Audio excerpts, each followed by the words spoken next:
അപ്പൊ രേണു സുധിയുടെ കുറച്ചു മുമ്പുള്ള ഒരു ഡ്രാമയാണോ അതൊരു ആൽബത്തിന്റെ വല്ല ഷൂട്ടാണോ അത് റിയൽ ആണോ ഒന്നും എനിക്ക് അറിയത്തില്ല. പക്ഷെ എനിക്ക് തോന്നിയത് ഡ്രാമയ്ക്ക് മേളിൽ എന്തെങ്കിലും ഉണ്ടെങ്കിൽ അതാണ് അവിടെ കാണിച്ചത്.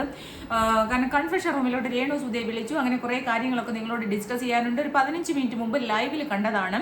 അതിനു മുമ്പ് ഇന്നലെ തന്നെ കുറെ ആൾക്കാരൊക്കെ ഇങ്ങനെ ചെറുതായിട്ട് രേണുവിനെ കുറിച്ച് പറയുന്നുണ്ടായിരുന്നു. അപ്പൊ എല്ലാം വിശദമായിട്ട് പറയാം. നിങ്ങൾക്ക് എന്റെ ചാനൽ ഇഷ്ടപ്പെടുകയാണെങ്കിൽ സബ്സ്ക്രൈബ് ചെയ്യുക, ലൈക്ക് ചെയ്യുക ആൻഡ് കമന്റ് ചെയ്യുക.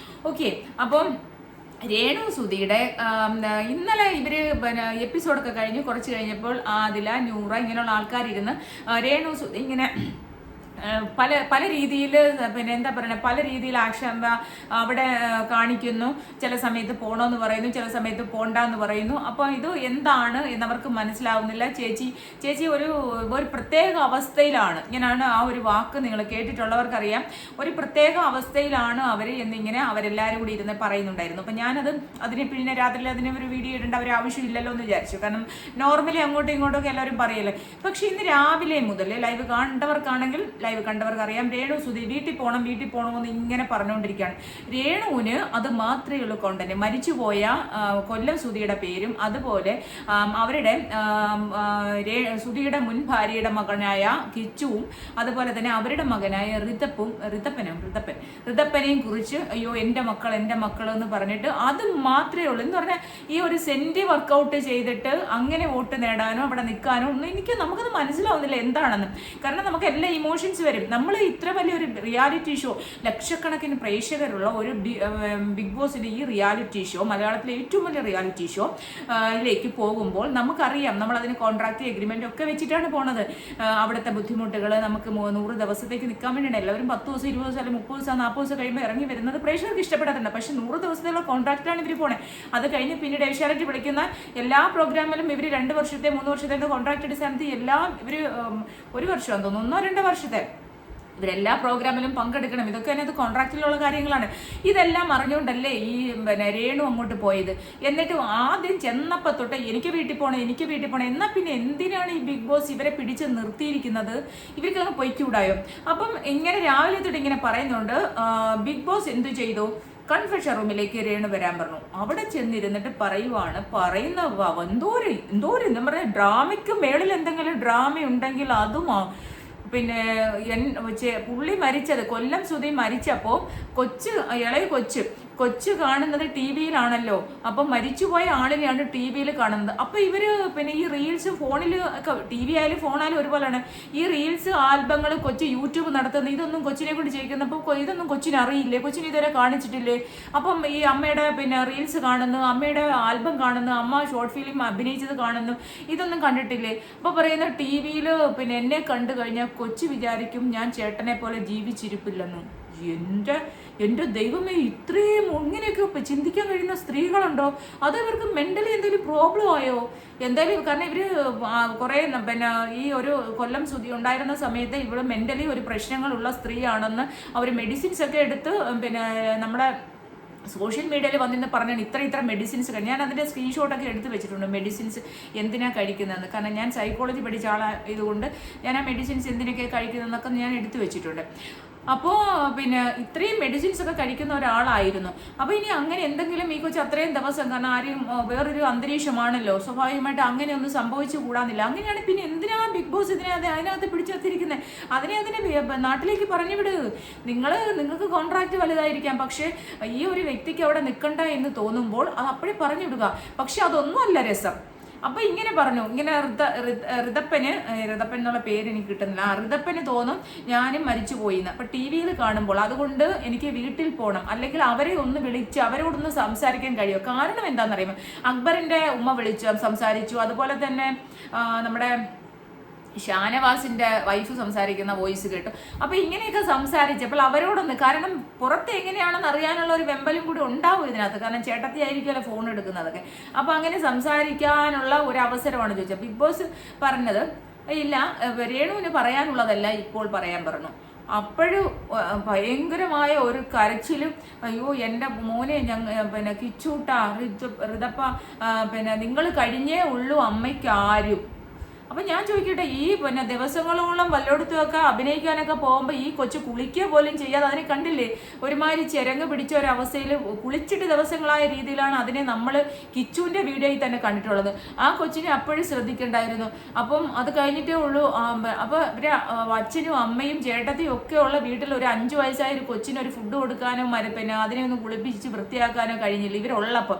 അപ്പോഴും അങ്ങനെയുള്ള ഒരു വ്യക്തിയാണ് മകനോട് ഇത്രയും സ്നേഹം. എന്നിട്ട് നാട്ടുകാരത് പറഞ്ഞപ്പോൾ നിങ്ങൾ വേണമെങ്കിൽ എടുത്തോളാൻ എന്ന് പറഞ്ഞ ഒരു സ്ത്രീയാണെന്ന് നമ്മൾ ചിന്തിക്കണം.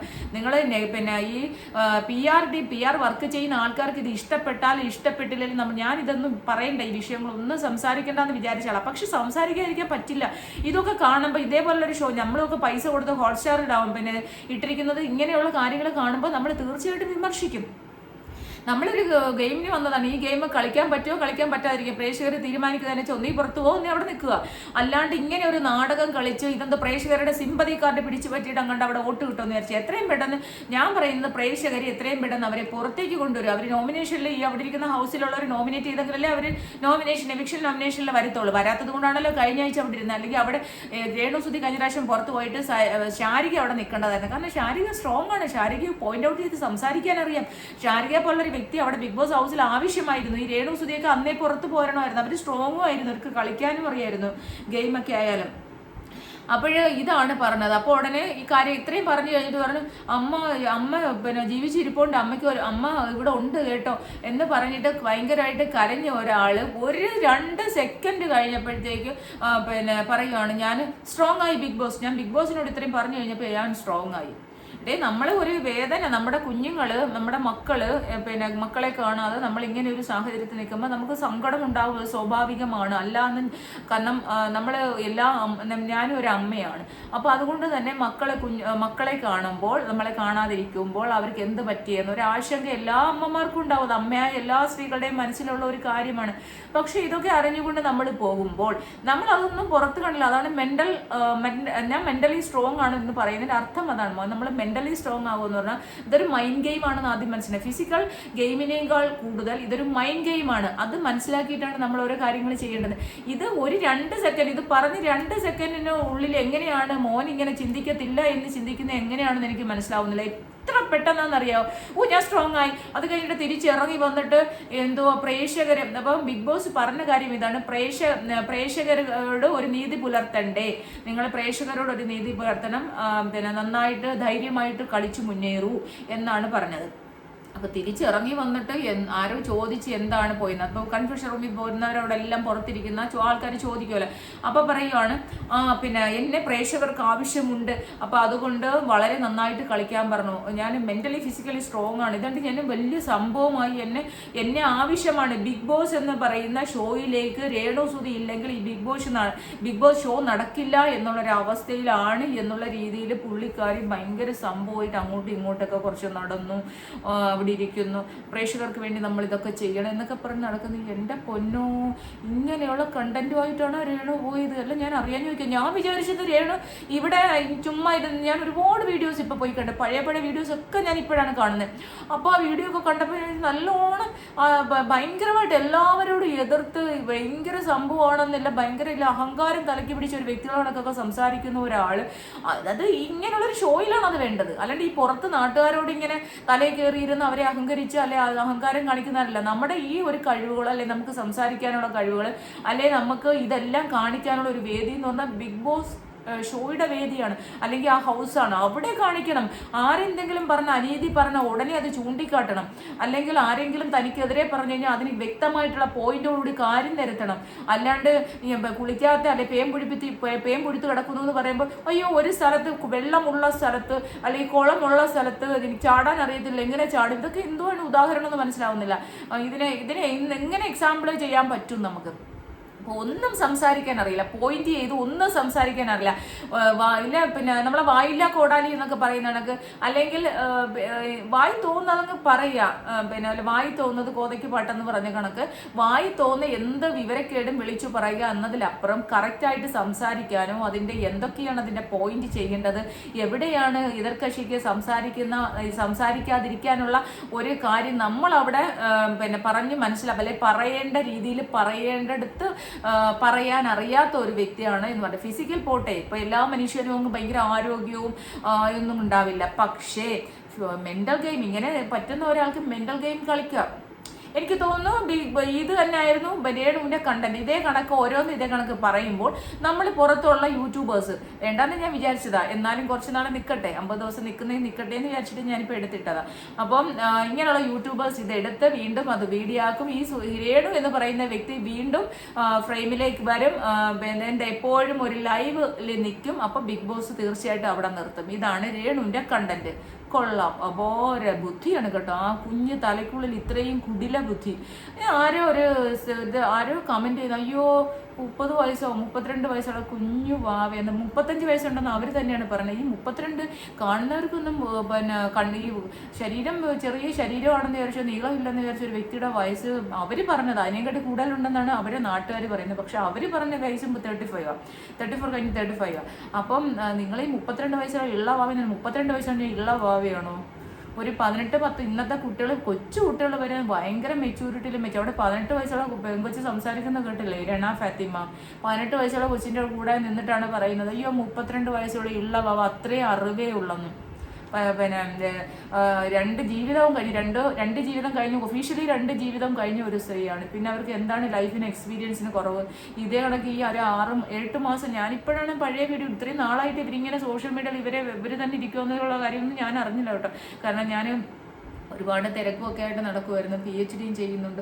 അപ്പോൾ അതിൻ്റെതായിട്ട് ഞാൻ പിന്നെ സോഷ്യൽ മീഡിയയിലൊന്നും വലിയ ആക്റ്റീവുള്ള, ഇൻസ്റ്റയുണ്ട്, അല്ലാണ്ട് യൂട്യൂബൊന്നും അധികം കാണാറില്ല. വാർത്തകൾ കാര്യങ്ങളൊക്കെ ഞാൻ കാണും, അത്രേ ഉണ്ടായിരുന്നുള്ളൂ. പക്ഷേ ഇപ്പം ഞാൻ കണ്ടപ്പോഴാണ് മനസ്സിലാവുന്നത് എത്രമാത്രം ആൾക്കാർ പറയുന്നതിന് മറുപടി പറയുക, പിന്നെ അങ്ങനെ ചെയ്യുന്ന ഒരാൾ എന്തുകൊണ്ടാണ് ബിഗ് ബോസ് ഷോയിൽ വന്ന് ഇങ്ങനെ ഈ കണ്ടന്റ് മാത്രം ഈ മരിച്ചുപോയ അയാളെ കുറിച്ചും മരിച്ചുപോയ ആ മനുഷ്യനെ കുറിച്ച് പറഞ്ഞുകൊണ്ട് മാത്രം, അല്ലെങ്കിൽ സ്വന്തം മകനെ കുറിച്ച്, മക്കളെന്ന് എനിക്ക് പറയാനായിട്ട് വലിയ താല്പര്യമില്ല. കാരണം മൂത്ത കൊച്ചെന്ന് പറയുമ്പോൾ മുട്ടനല്ലേ, അവൻ വലിയ പയ്യനല്ലേ, അവന് 10, 13, 14 വയസ്സായിട്ടല്ലേ ഇവർ ചെന്നത്. അപ്പം പിന്നെ അവരെ വളർത്തിയെന്ന ഒരു അമ്മ എന്നുള്ള സ്ഥാനത്ത് ജസ്റ്റ് അമ്മ എന്ന് പറയാം, അത്രേ ഉള്ളൂ. അപ്പം അവരുടെ ആ ഒരു കുട്ടിയെക്കുറിച്ചും കുട്ടിയെ കാണാതിരിക്കാനുള്ള ഒരു കാര്യമൊക്കെ പറയുമ്പോൾ നമുക്കിത് ഭയങ്കര ഡ്രമാറ്റിക് ആയിട്ടാണ് ഫീൽ ചെയ്യുന്നത്, അല്ലാണ്ട് ഇതൊരു ജെനുവിനായിട്ട് നമുക്ക് തോന്നുന്നില്ല. ഇതാണ് കണ്ടന്റ്. അപ്പം മനസ്സിലാക്കണം, ഈ മരിച്ചുപോയ ഈ വ്യക്തിയെ വെച്ചിട്ടുള്ള കണ്ടന്റ് പിടിച്ച് കൊണ്ടുപോവുക, എന്നിട്ട് കുട്ടികളോടുള്ള ഒരു അവസ്ഥ സിമ്പതി കാർഡ് വർക്കൗട്ട് ചെയ്തുകൊണ്ട് മുന്നോട്ട് പോയി മാക്സിമം ദിവസം നിൽക്കുക, അല്ലെങ്കിൽ കപ്പ് വാങ്ങിക്കുക. ഇതായിരിക്കാം മേ ബി. കാരണം വളരെ പാവം ഇവിടെ നിന്ന് ഇത്രയും ഒരു 7-8 വർഷമായിട്ട് ഈ ആൾക്കാരുടെ തലയിൽ കയറി ഭയങ്കര പ്രശ്നം ഉണ്ടാക്കി, ഭയങ്കര സംസാരം, ഈ മറുനാടനെയൊക്കെ ഭയങ്കരമായിട്ട് പറഞ്ഞു. അതുപോലെ ഈ പറയുന്ന ആൾക്കാരെ മുഴുവൻ വളരെ മോശമായിട്ട് വന്ന് സോഷ്യൽ മീഡിയ പറഞ്ഞ ഒരാൾ എങ്ങനെയാണ് ഇത്രയും ഓപ്പോസിറ്റായിട്ട് പെരുമാറാൻ കഴിയുന്നത്? ഇത് 1 വർഷമായിട്ട് നടക്കുന്ന സംഭവമായിരുന്നു. അപ്പോൾ ഇത് കരുതി കൂട്ടി തന്നെ ഈ ഒരു സ്ട്രാറ്റജിയുമായിട്ടാണ് രേണു അവിടെ ബിഗ് ബോസ് ഷോയിൽ വന്നിരിക്കുന്നത്. അതുപോലെ തന്നെ ഈ ഒരു മരിച്ചുപോയ അവരുടെ ഭർത്താവ് ആയിരുന്ന ആ വ്യക്തിയുടെ പേരും പറഞ്ഞുകൊണ്ട്, അതുപോലെ തന്നെ അവരുടെ മക്കളെ എന്നവകാശപ്പെടുന്ന മൂത്ത മോനും, അതുപോലെ തന്നെ അവരുടെ സ്വന്തം മകനായ ഇളയ മകൻ്റെയും ആ ഒരു പേരും പറഞ്ഞുകൊണ്ടാണ്. കാരണം അവരുടെ 2 മക്കളുടെയും പേര് സ്നേഹം, അവർ ഭയങ്കര ആർക്കുമില്ലാത്ത ഒരു അമ്മമാർക്കും ഇല്ലാത്ത ഒരു സ്നേഹം അവർക്കുണ്ട് എന്ന് കാണിച്ചു കൊടുക്കുക. അത് പറഞ്ഞുകൊണ്ടുള്ള കണ്ടന്റ് മാത്രമാണ് രേണു അവിടെ ചെയ്തുകൊണ്ടിരിക്കുന്നത്, അല്ലാതെ വേറൊരു കണ്ടന്റും ഇല്ല. എന്നാലും രേണു ഇത്രയ്ക്കൊക്കെ വേണമായിരുന്നു. ഇതൊക്കെ എന്ന് പറഞ്ഞു കഴിഞ്ഞാൽ ഇവർ വിചാരിക്കുന്നത് കേരളത്തിലെ ജനങ്ങൾ അല്ലെങ്കിൽ മലയാളികളൊക്കെ വെറും പൊട്ടന്മാരെന്ന്. വളരെ കുറച്ച് ആൾക്കാർ ചിലപ്പോൾ നിങ്ങളുടെ സിമ്പതി കാർഡിൽ വീണു, അയ്യോ കഷ്ടം പാവം. അപ്പോൾ ഇതൊക്കെ അനുഭവിച്ച ആൾക്കാർക്ക്, ഈ ഒരു ഭർത്താവ് മരിച്ച ആൾക്കാരായാലും, ഭർത്താവ് ഡിവോഴ്സിയായി പോയ ആൾക്കാരായാലും, ഭർത്താവിൻ്റെ ക്രൂരപീഡനങ്ങൾ ഇപ്പോഴും അനുഭവിക്കുന്ന ആൾക്കാരായാലും, ഭർത്താവ് ഉണ്ടായിട്ടും ഭർത്താവ് ഇല്ലാതെ ജീവിക്കുന്ന അവസ്ഥയിൽ ജീവിക്കുന്ന സ്ത്രീകളായാലും, 2 മക്കളെ 2-3 മക്കളെ ഭർത്താവ് എന്താ പറയുക ചിറക് പറക്കമുറ്റാത്ത പ്രായത്തിൽ ഭർത്താവ് മരിച്ചു പോയതോ, ഡിവോഴ്സ് ആയതോ, ഭർത്താവ് കളഞ്ഞിട്ട് പോയതോ, ഭർത്താവിനെ കുറിച്ച് അറിയാൻ വയ്യാതെയോ ഒക്കെ ഇരിക്കുന്ന ഒരുപാട് സ്ത്രീകളുള്ള നാടാണ് നമ്മുടെ നാട്. അവരെല്ലാം അവരുടെ മക്കളെ, എനിക്ക് ഇത്ര മെസ്സേജുകളാണ് വരുന്നത്. 27-28 വയസ്സുള്ള കുട്ടികളുടെ അമ്മ, 3 വയസ്സിലൊക്കെ ഭർത്താവ് മരിച്ചിട്ട് അവരെ ജോലി ചെയ്ത മക്കളെ വലിയ നിലയിൽ വളർത്തിയ അമ്മമാരൊക്കെ എൻ്റെ അടുത്ത് എനിക്ക് കമൻസ് അയക്കുന്നു. അപ്പോൾ അത് കാണുമ്പം ഇതൊക്കെ ഇതിനേക്കാട്ട് വലിയ നാടകവും നിങ്ങൾ ചെയ്യും എന്നുള്ളത് നമുക്ക് തോന്നല. ഇതിപ്പോൾ പറയാൻ നമുക്ക് നാടകം എന്ന് പറയാനുള്ള വിഷമം എന്ന് പറഞ്ഞാൽ നമ്മളൊക്കെ അമ്മമാരായിരുന്നു. ആ ഇമോഷൻസ് നമുക്ക് നമുക്ക് ഇമോഷൻസ് ഉണ്ടാവും, പക്ഷേ അതൊരു കണ്ടന്റ് ആക്കി എടുക്കുക. അത് ഭയങ്കരമായിട്ട് ഞാൻ അത് ഒരു നിമിഷം കൊണ്ടങ്ങ് മാറുക, ഇപ്പുറത്ത് മാറുക. അതോ ഇനി എൻ്റെ ഒരു സംശയമാണ് കേട്ടോ, ഈ കൊച്ചിന് മാനസികമായിട്ട് എന്തെങ്കിലും ഒരു ബുദ്ധിമുട്ടോ വിഷമങ്ങളോ, കാരണം ഏത് മനുഷ്യൻ ഇപ്പം എനിക്കും വരാം നാളെ എന്താണ് വരുന്നത്, കാരണം നമ്മൾ ആ ഒരു സ്റ്റേജിൽ ചെല്ലുമ്പോൾ നമ്മൾ എല്ലാവർക്കും വരാം. അത് മുൻപ് അങ്ങനെ വന്നിട്ടുള്ള ഒരു വ്യക്തിയായിട്ടുണ്ട്. അത് അവർ തന്നെ പറഞ്ഞു, ഞാനിതൊന്നും കണ്ടുപിടിച്ചല്ല, എന്നെ PR ടീം ചീത്ത വിളിക്കാൻ വരണ്ട, തെറി വിളിച്ചു കഴിഞ്ഞാൽ അതപ്പോഴും കാണാം.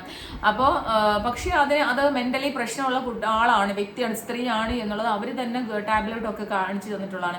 അപ്പോൾ ഇനി അവിടെ തിന്നപ്പോൾ അങ്ങനെ എന്തെങ്കിലും ഒരു പ്രോബ്ലം തോന്നുന്നുണ്ട് എങ്കിൽ ബിഗ് ബോസ് ഇങ്ങനെ വെച്ചുകൊണ്ടിരിക്കാതെ അതിനെ നല്ലൊരു ഡോക്ടറെ ഒന്ന് കാണിച്ച് അതിനെ ഒരു കൗൺസിലിംഗ് കൊടുത്ത് എന്താണ് അതിൻ്റെ പ്രോബ്ലം എന്ന് നിങ്ങൾ മനസ്സിലാക്കണം. അല്ലാണ്ട് അതിനെ ബുദ്ധിമുട്ടിക്കരുത്, പീഡിപ്പിക്കരുത്. എനിക്ക് അത്രേ ഉള്ളൂ ബിഗ് ബോസിനോട് പറയാം. ബിഗ് ബോസ് പീഡിപ്പിച്ച് അതിനെ അവിടെ നിർത്തേണ്ട കാര്യമില്ല. അതിനെ എത്രയും പെട്ടെന്ന് അല്ലെങ്കിൽ പുറത്തേക്ക് വിടുക, അല്ലെങ്കിൽ നിങ്ങൾ അതിനനുസരിച്ചുള്ള എന്തെങ്കിലുമൊക്കെ ചെയ്യുക. ബിഗ് ബോസിനെ സംബന്ധിച്ചാൽ ആര് ചത്താലും ജീവിച്ചാലും കൊന്നാലും എന്ന് സംഭവം അവർക്ക് കാശ് കിട്ടിയാൽ മതി. ബിഗ് ബോസ് ഷോയുടെ പ്രത്യേകതയാണ് അവർക്ക് എങ്ങനെയെങ്കിലും കാശുണ്ടാകുക. കാരണം അവരിതൊരു കച്ചവടക്കാരെ പോലെയാണ്. അവരൊരാളിനെ വിറ്റ് കാശുണ്ടാക്കുന്ന പോലെ കുറച്ച് പൈസയ്ക്ക് വാങ്ങിക്കുക. ഇപ്പം പേയ്മെന്റ് 5,000 10,000 കണ്ടാന്ന് തോന്നുന്നു രേണു സുധിയുടെ പേയ്മെന്റ്. ആ 10,000 രൂപ ദിവസേന കൊടുക്കുമ്പോൾ, ദിവസം 10,000 രൂപ, അപ്പോൾ ദിവസേന 10,000 രൂപ കൊടുക്കുമ്പോൾ അവർക്ക് അതനുസരിച്ച് രേണു സുധിയെ 20,000 രൂപയ്ക്ക് വിൽക്കണം, അല്ലെങ്കിൽ വേറൊരാൾക്ക് വിൽക്കണം. അത് തന്നെയാണ് അവരുടെ വഴി. അപ്പോൾ ചില ആൾക്കാർ നിങ്ങൾ യൂട്യൂബർമാർ വിൽക്കല്ലേ, ഞാൻ മോണിറ്റൈസ്ഡ് ആവാത്ത ചാനലാണ്, എനിക്ക് ആരെയും വിൽക്കാനും പറ്റൂല, എനിക്കറിയാം എവിടുന്ന് 1 രൂപയും കിട്ടുന്നില്ല. ഞാൻ എൻ്റെ ഇഷ്ടമാണ് ഞാനിങ്ങനെ വന്ന് പറയുന്നത്. ഞാൻ പലചരക്ക് കച്ചവടം നടത്തുന്നുമില്ല ആരെയും വിൽക്കാനായിട്ട്. പലചരക്ക് കച്ചവടം നടത്തുന്ന ആൾക്കാരാണ്. പിന്നെ ഈ കോണ്ടന്റ് ക്രിയേറ്റർമാരെല്ലാം പറയുന്നത് ഇതൊരു കോണ്ടന്റ് ആണ്, ഇത് ഓരോരുത്തരും റിവ്യൂ ചെയ്യുന്നത് അവർ കഷ്ടപ്പെട്ടാണ്. അവർ ഈ ഫോൺ അല്ലെങ്കിൽ ക്യാമറയും വാങ്ങിച്ചു വെച്ച് ഈ ലൈറ്റിങ് ഇട്ട് ഇത്രയും മണിക്കൂർ അവരുടെ സമയവും കളഞ്ഞ് ഇവരിരുന്ന് തൊണ്ടയുടെ വെള്ളം പറ്റി സംസാരിക്കുന്നതാണ് അവരുടെ ജോലി അല്ലേ.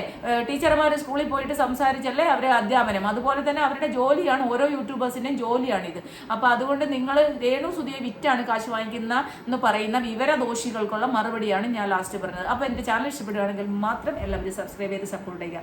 ഓക്കെ, അപ്പോൾ നെക്സ്റ്റ് വീഡിയോ ആയിട്ട് ലൈവ് അപ്ഡേഷൻസുമായിട്ട് വരാം. ഇതിപ്പോൾ ലോങ് വീഡിയോ ആയി, അതുകൊണ്ടാണ് ഞാൻ ഇതിവിടെ നിർത്തുന്നത്. നെക്സ്റ്റ് വീഡിയോ 10 മിനിറ്റിനുള്ളിൽ ഞാൻ അപ്ലോഡ് ചെയ്യാം. ഓക്കെ.